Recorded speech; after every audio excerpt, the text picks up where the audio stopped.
Chapter 8 Across the Stars. The days on Sirius B passed into weeks, and Shane found himself growing more adept at navigating his way around the advanced civilization. The intricate blend of science, culture, and spirituality fascinated him, and the more he learned, the more he appreciated the harmony that pervaded this society. His training with Carnissa continued, and each day brought forth new lessons, new skills, and new realizations about his capabilities. Yet, amid all the learning and training, the tranquility of his shared moments with Avera remained his most cherished experiences. She was the lighthouse guiding him in this alien world, her love the anchor that kept him grounded amidst the cosmic storm. One morning, Avera announced that they were scheduled to visit a prestigious institution, the Syrian Academy of Intergalactic Studies, one of the leading centers of learning in the Galactic Federation. Shane was curious and slightly apprehensive, but Avera reassured him with a soft smile and a gentle squeeze of his hand. The academy was a spectacle, a mammoth structure that mirrored the grandeur of the universe it represented. The walls were embedded with luminescent crystals that mimicked the cosmos, the constellation of Orion taking a place of pride. Shane found himself in awe, not just at the structure, but at the wealth of knowledge it contained. Their visit was a whirlwind of introductions and orientations. Professors and scholars greeted them, expressing their delight at meeting Shane, the human Orion hybrid. Each interaction was a testament to the respect he had garnered within the Galactic Federation.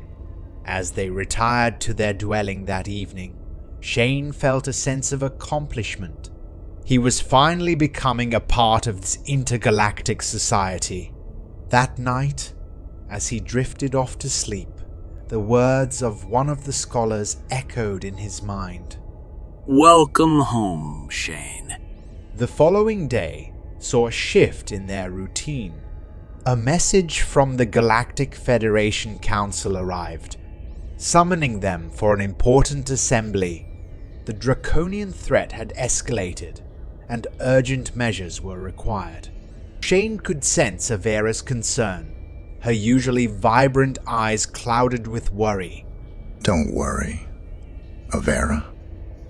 We will face this like we have faced everything else. Together, he reassured her. She nodded, offering him a small but genuine smile. Together, she echoed. As they prepared for the assembly, the weight of their responsibility settled heavily on their shoulders. They made their way to the Galactic Federation Council Hall, a towering structure of silver and blue, reflecting the vastness and magnificence of the cosmos. As they entered the grand assembly room, filled with representatives from across the universe, Shane could feel the gravity of the situation. Avera's hand found his, their fingers intertwining in a silent show of solidarity. He was grateful for her presence, her touch grounding him in the sea of alien faces. Her gaze held reassurance and determination, steeling him for what lay ahead. The council proceedings began with a solemn note, the council head addressing the rising concerns. The Draconians had started to expand their reach, violating Federation space.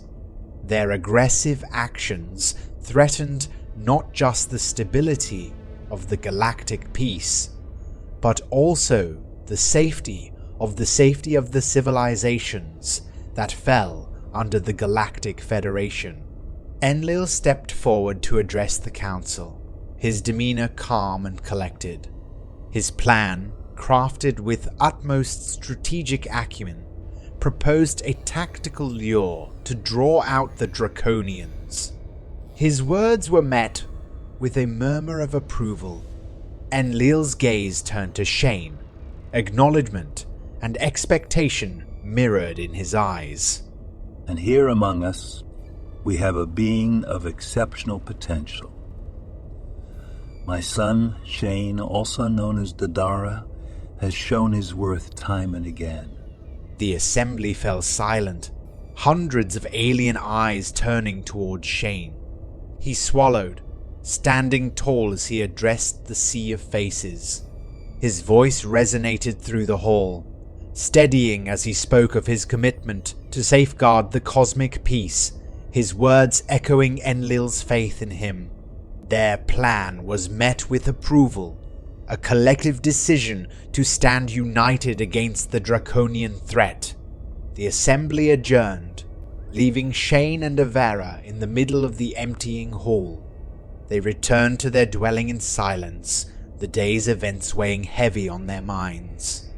As they settled onto the balcony, the night sky of Sirius B unfolding before them, Shane found himself drawn into Avera's comforting presence. Today was a big day, but we will face what comes together, won't we, Avera? He murmured, his gaze lost in the swirling nebulae. Avera leaned against him, her touch a balm to his worries. Yes, Shane. Together, always, she whispered. And so, under the star-studded expanse of Sirius B, they braced themselves for the storm to come, the promise of, together their anchor amidst the brewing tempest. The following days were a flurry of preparations. Strategy meetings, combat training, and diplomatic consultations filled their hours. The enormity of their task was evident, yet their resolve remained unwavering. Shane found himself in the middle of it all, the pivot around which this grand plan revolved. Avera was by his side, their partnership reflecting a harmonious balance between strategy and intuition. With Carnissa providing rigorous combat training, Shane found his abilities growing by leaps and bounds. The human life he once led felt like a distant memory, his present reality embedded in an extraterrestrial setting. During a particularly grueling training session, Shane found himself pinned to the ground by Carnissa. You need to be quicker, Shane. Anticipate and react, she instructed, but her stern expression soon softened, her eyes reflecting a respect that was hard-earned. You're progressing well. Keep pushing. Days melted into nights, the constellations of Sirius B the only constant. One such night found Shane and Avera on the balcony, a welcome respite from the whirlwind of their activities. The silence of the night was broken only by the soft hum of the city and the distant murmur of the cosmic river. Avera's hand found Shane's, her fingers tracing comforting patterns on his skin. Her voice, when she spoke, was soft. You're doing an incredible job, Shane. He turned to her, their faces bathed in the ethereal glow of the stars. I couldn't do this without you, Avera. A tender smile graced her lips, her eyes shining with love. And I couldn't do this without you, Shane. Their hearts beat in synchrony, the weight of their task momentarily forgotten in the solace they found in each other. They were, after all, not just warriors gearing up for an intergalactic conflict, but two beings bound by a love that transcended cosmic boundaries. As the Sirius B sunrise painted the sky in hues of pink and purple, They watched in shared silence, ready to face another day, another challenge. And with every passing moment, they were one step closer to confronting the draconian threat.